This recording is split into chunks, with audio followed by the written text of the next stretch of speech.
আসসালামু আলাইকুম বন্ধুরা তোমরা কেমন আছো? আলহামদুলিল্লাহ তোমাদের বোন আমিও ভালো আছি। আজকে ৬ রোজা কেটে যায়। বাবা বেঁচে থাকলে আমার কাছে আসে, যেহেতু ভাই বোনদের মধ্যে আমি একটু চাকরি বাকরি করি, একটু ভালো মন্দ খাওয়াইতে পারতাম বা বাবা আসলে একটু যত্ন করতে পারতাম। তো বাবা এখন আর নেই। তো রোজা আসলে বাবার জন্য খুব মনটা কাঁপে, খুবই কষ্ট লাগে। যে বাবা আমার খুব ভালো মানুষ ছিলেন। আমার গ্রামের মানুষ বাবার কথা এখনও বলে। বাবা মরছে প্রায় ৪-৫ বছর তো হয়েই গেছে।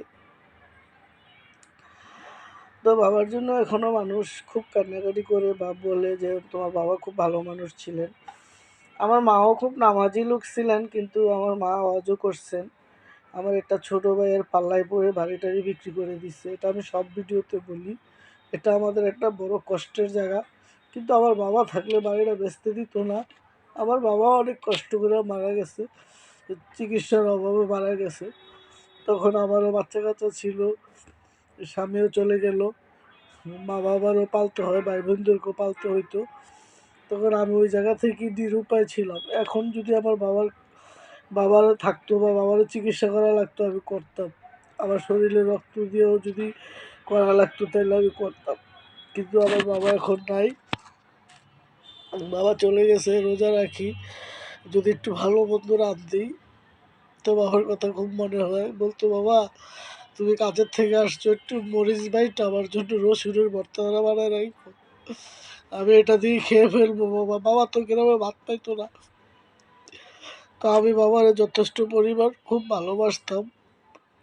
বাবাও আমার অনেক আদর করতো। তো মা অবহেলা করতো। মা লুবি ছিলেন। মা আমার এদের কাজকর্ম করায় খাইতেন।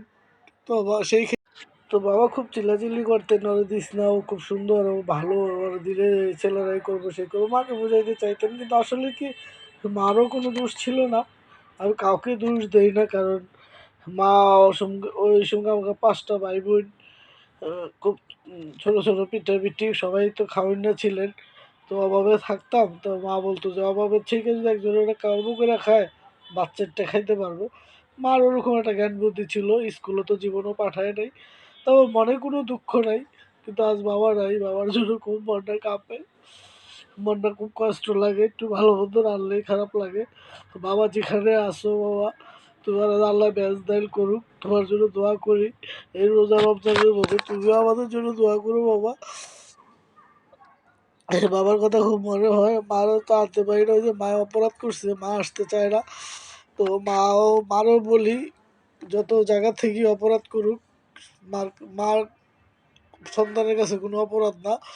মানে আমি বলি, আমার কাছে আসো, ওই যে চোরাটাই যেটাটি আমার বাইরে কাজটি করাইছে আমাদের কাছে দেয় না। সেই জায়গা থেকে মারও মনে করেন যে খুবই করি, মা আসেন এসে আমাদের লোকে থাকেন, আমার সাথে থাকেন, আমি একটু ভালো মন্দ রাঁধি। তো বাবার কথা মনে হয়। যাই হোক, কার বাবা কিরকম চলে গেছে নাকি আছে, আমার কমেন্টে জানাবেন। আমি সবসময় বন্ধুরা তোমাদের কাছে সব কিছু শেয়ার করি, ছোট বড়, ভালো কথা মন্দ কথা, এবং ভালো হইলেও জানাই যে আমি ভালো আছি। সবসময় তো আর করা হয় না ভিডিও। তো চেষ্টা করি বন্ধুদের তোমাদের জন্য একটা করে ভিডিও দেওয়ার জন্য। তো আমার বাবার কথা আজকে খুব মনে পড়তেছিল, তো এই জন্য তোমাদের কাছে শেয়ার করলাম। কার বাবা নেই জানাবা। আমার তো বাবা নাই, বাবা চলে গেছে। তো রোজা আসছে, রোজার ৬টা হয়ে গেছে।